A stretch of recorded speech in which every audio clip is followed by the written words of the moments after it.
अस्सलाम वालेकुम स्टूडेंट्स, मैं हूँ Navera Nadir Ali from Navera academy. Students, आपको पता है कि हम काफ़ी टाइम से ऑस्मो रेगुलेशन की सीरीज़ को चला रहे हैं। तो आज ऑस्मो रेगुलेशन का ये लास्ट टॉपिक है जो हम आज पढ़ने वाले हैं। उससे पहले जो हमने पढ़ा था वो था osmo regulation in terrestrial animal जो कि लैंड पर सर्वाइव करते हैं। अब हम पढ़ेंगे एक्वाटिक एनिमल्स में, ठीक है, जो कि पानी में सर्वाइव करते हैं और ऑस्मो रेगुलेशन करते हैं। कैसे करते हैं वो भी मैं आज आपको बताऊंगी। और बेटा, आप लोगों ने ये भी देखा होगा कि मैं कंटिन्यूसली बायो के ही लेक्चर्स को कंटिन्यू कर रही हूँ, ज़्यादातर बायो पर फोकस कर रही हूँ।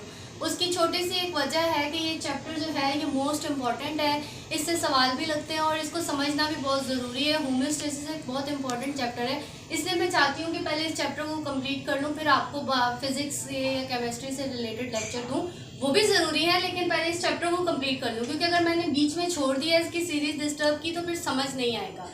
लिहाजा इसलिए मैं आजकल ज़रा बायो पर फोकस कर रही हूँ। इंशाल्लाह फिर नेक्स्ट लेक्चर आपको केमिस्ट्री या फिजिक्स पर भी मिल जाएगा। तो बेटा, आज हमने पढ़ना है osmo regulation in aquatic animal.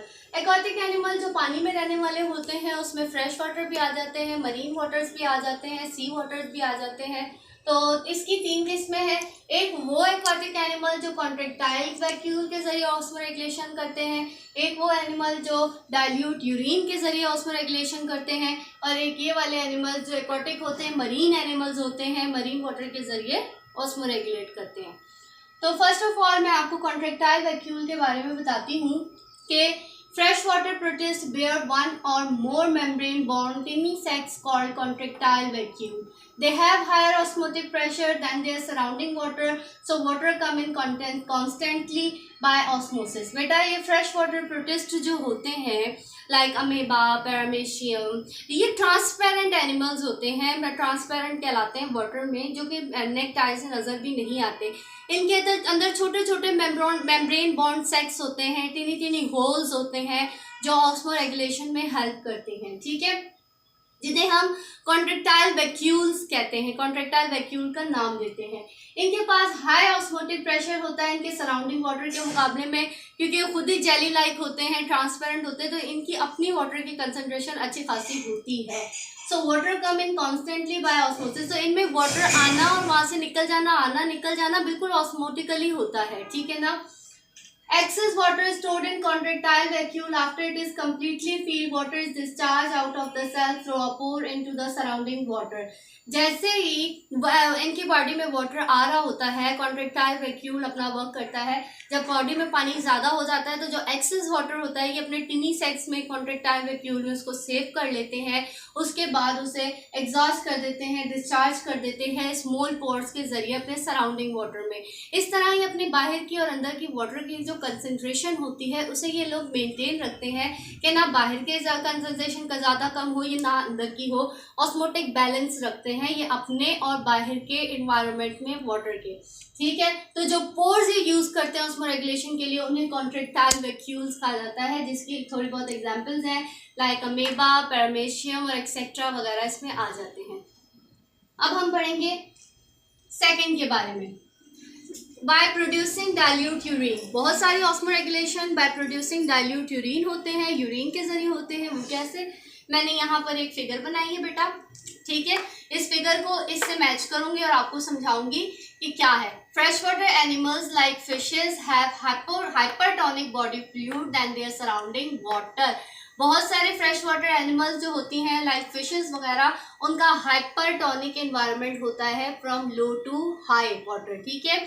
तो उससे क्या होता है कि they pass large quantities of dilute urine as excess water. जब उनके पास पानी की कंसंट्रेशन बॉडी में ज़्यादा हो जाती है, लो टू हाई चला जाता है पानी, और उनकी अपनी भी इतनी ज़्यादा वाटर की कंसंट्रेशन होती है, ऊपर से प्रॉपर इनटेक कर रहे होते हैं वो वाटर का, फिशेस पानी में ही होती हैं, तो उन्हें फिर नीड पड़ जाती है, ज़रूरत हो जाती है कि वो फिर अपनी बॉडी के जो वाटर की कंसंट्रेशन उसे मेंटेन करने के लिए अपनी बॉडी से पानी को बाहर निकालें। तो वो कैसे करते हैं? They lost some essential iron as well in excretion process, so this overcome by actively absorbing selected iron from outside through gills. ये क्या करते हैं, जब पानी आपकी कंसंट्रेशन को कम करने के लिए बॉडी में थोड़ा सा पानी अपनी बॉडी से एज अ डाइल्यूटेड यूरिन बाहर निकालते हैं, तो उसमें बहुत सारे इसेंशियल आयंस भी लॉस कर देते हैं, लाइक अमोनिया। इनकी यूरिन से अमोनिया भी एक्सक्रीट हो जाता है, जिसकी वजह से इन्हें दोबारा से सिलेक्टिवली दोबारा आयंस को एब्जॉर्ब करना पड़ता है, जो ये अपने गिल्स से करते हैं। वो गिल्स से सॉल्ट को इनटेक करते हैं। अब इधर आए, थोड़ी सी डायग्राम पर फोकस करें।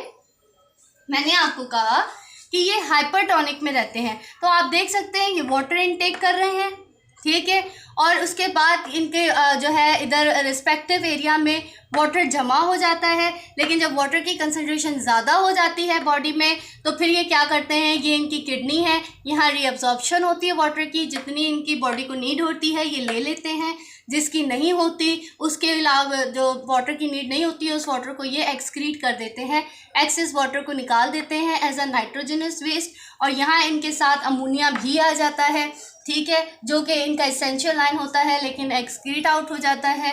लिहाजा उस अमोनिया को दोबारा इनटेक करने के लिए जो सॉल्ट्स ले रहे होते हैं बाय गिल्स, ये इनके गिल्स कह लें आप, बाय गिल्स जो ये सॉल्ट इनटेक कर रहे होते हैं बार बार, उससे ही अपने इसेंशियल आयंस को दोबारा इनटेक कर लेते हैं। तो इस तरह ये मेंटेन रहते हैं, पानी में इजीली सर्वाइव कर लेते हैं।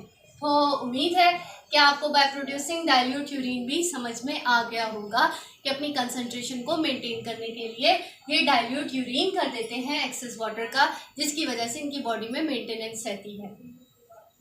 अगेन हमारा थर्ड और लास्ट जो टॉपिक है वो ये है in aquatic marine animals. Marine animals कैसे सर्वाइव करते हैं, तो मरीन एनिमल्स का भी बेटा देख लेते हैं। Marine bony fishes have hypotonic internal environment, so they are liable to loss water.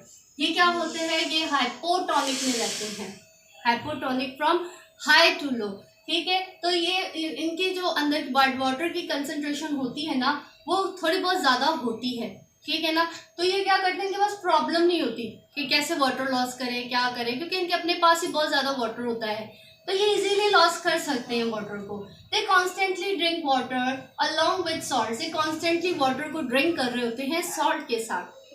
बेटा हाइपोटोनिक मैंने आपको कहा कि हाई टू लो, क्यों, क्योंकि मरीन वाटर जो सी वाटर्स होते हैं उनमें सॉल्ट की कंसंट्रेशन ज़्यादा होती है एज कम्पेयर टू वाटर, ठीक है ना।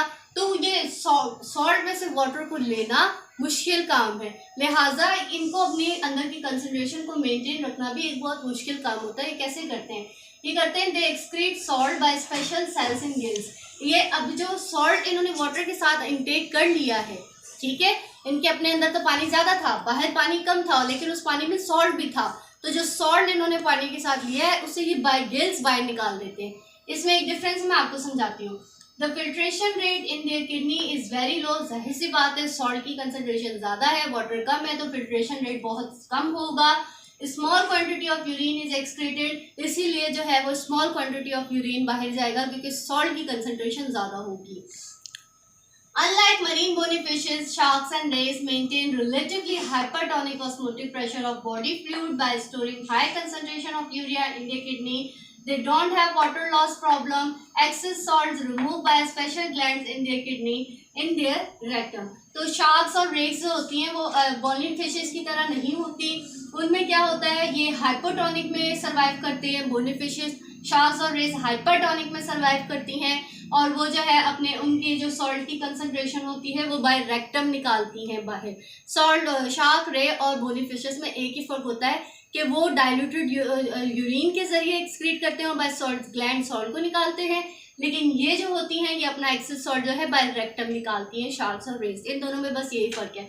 थोड़ा सा इसको फोकस करें, आपको बोनी फिशेस का समझ में आ जाएगा कि बेटा देखें ये फिश है, अब ये मरीन वाटर में है, मतलब सॉल्ट की कंसंट्रेशन इसमें ज़्यादा है, इसने सी वाटर को इनटेक किया, मतलब ज़्यादा सॉल्ट और कम पानी को इनटेक किया है, ठीक है। यहाँ इसने सी वाटर को रखा, अब यहाँ से जो इम्पॉर्टेंट वाटर था किडनी में गया, किडनी में रीअब्जॉर्प्शन हुई है, रीअब्जॉर्प्शन होके जो पानी था और जो सॉल्ट था वो अलग अलग हो गया है। जो पानी ज़रूरत का था वो इसने अपनी बॉडी में ले लिया और जो नहीं ज़रूरत का था वो इसने बाहर निकाल दिया। इस तरह आइसोटोनिक यूरिन हो गया, ठीक है। आइसोटोनिक कैसे हो गया, इक्विलिब्रियम कंडीशन आ गई है सॉल्ट की और वाटर की, सॉल्ट अपनी तरफ पानी अपनी तरफ, इक्विलिब्रियम हो गया। अब जो सॉल्ट था बॉडी में बहुत ज़्यादा सॉल्ट की कंसंट्रेशन थी, तो उसका क्या हुआ, बाय गिल्स इसने सॉल्ट को वापस निकाल दिया, ये सॉल्ट आ गया, बाय गिल्स इसने सॉल्ट को वापस निकाल दिया। अब इन दोनों में क्या फ़र्क था, यहाँ वो डाइल्यूट यूरिन इसलिए निकाल रहा था क्योंकि पानी में वो जो था सॉल्ट नहीं था, वो सॉल्ट को अपनी बॉडी की रिक्वायरमेंट के मुताबिक इनटेक कर रहा था क्योंकि उसको आयंस चाहिए थे जो वाटर के ज़रिए बाहर चले गए थे। यहाँ बिल्कुल डिफरेंट केस है, यहाँ उसको सॉल्ट ज़्यादा मिल रहा है, पानी के मुकाबले में सॉल्ट ज़्यादा मिल रहा है, तो यहाँ वो सॉल्ट को इनटेक नहीं करेगा, वो सॉल्ट को एक्सक्रीट कर देगा। तो यही मेन डिफरेंस था एक्वाटिक में और डाइल्यूटेड यूरिन में और कॉन्ट्रैक्टाइल वैक्यूल में। पिता उम्मीद है कि आपको समझ में आया होगा कि मैं आपको क्या समझाना चाहती हूँ। ये तीनों बहुत इजी हैं लेकिन बहुत इम्पोर्टेंट है, अक्सर ये तीनों आ जाते हैं। उम्मीद है कि आप लोगों को समझ में आया होगा।